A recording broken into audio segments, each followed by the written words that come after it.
Yeah, so, I mean, after enough weekends where you wake up and your family's going to church and you're still hungover laying on the couch and your daughter comes over to you and says, "Hey, are you okay, Dad? Are you okay, Daddy?" Yeah, I'm fine. Or, geez.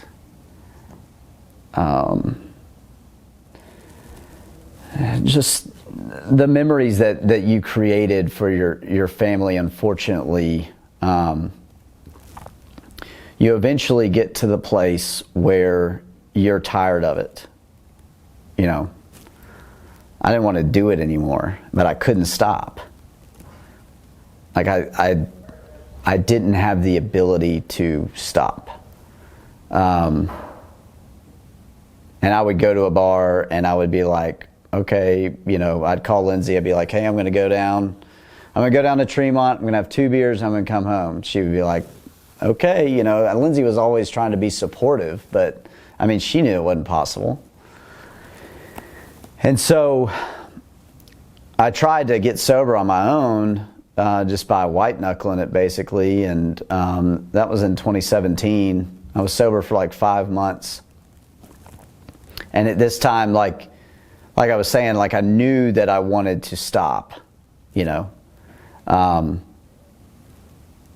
I couldn't. So when you know you want to stop and you can't, then you almost go harder when you are partying, staying out later, staying out longer, staying out more, to where it almost becomes just like straight up debilitating. Like it's a job. It becomes a job. It becomes work. And so towards the end of 2017, I was sober for like a month, and then I'd go back to drinking, and I was sober, and I'd go back to drinking. And so towards the end of 2017, I went on a family vacation with my whole family, my parents and my sister, and that was a terrible time because, I mean, at that trip, like I kept abusing alcohol. And at that trip, I think that's when Lindsay had enough, and she made the decision to have an intervention for me at the beginning of 2018. And that was the only thing that was gonna save me. So I mean, she sacrificed a lot to force me into that situation, to be willing to put it out on the line that I would say, "Well, screw you, I'm not gonna make this decision. Like, you're not gonna make me make this decision." But thankfully I was at a place to where I would hear it, because about a week before that, I had decided to become sober. I had this,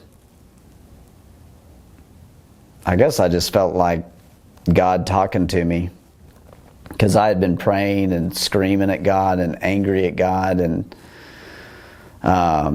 cursing him, and because I couldn't stop, like I couldn't get it taken away.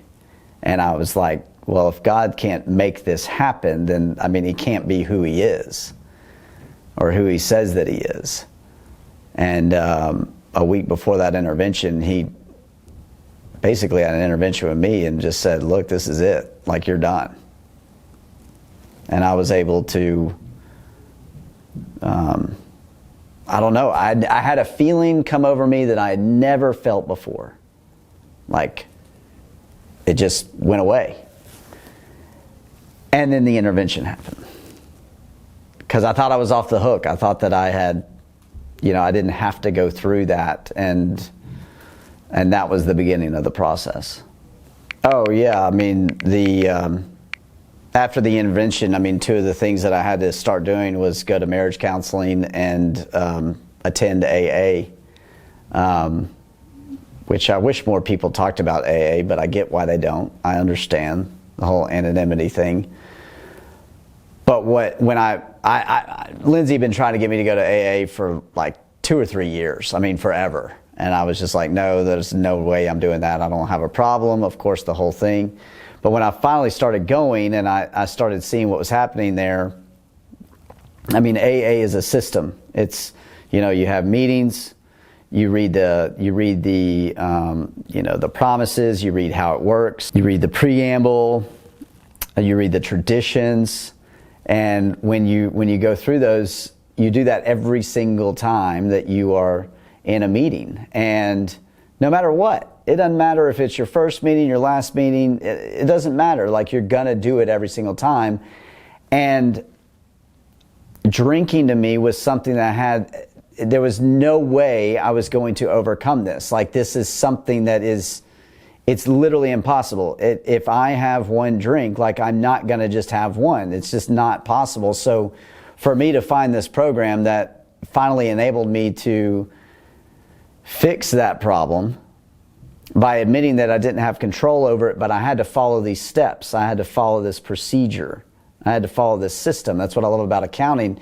The best thing about accounting is that it always balances. There's always an answer. And the cool thing about AA is that there is an answer in that procedure, in that system that's built. And so I believe out of that and it being able to fix, well, not fix, but cure my drinking problem, that started making me more aware and gave me a clear mind that I've got to have some kind of routine. I've got to have some kind of practice, some kind of system in business, in life, to continue to reinforce that every single day.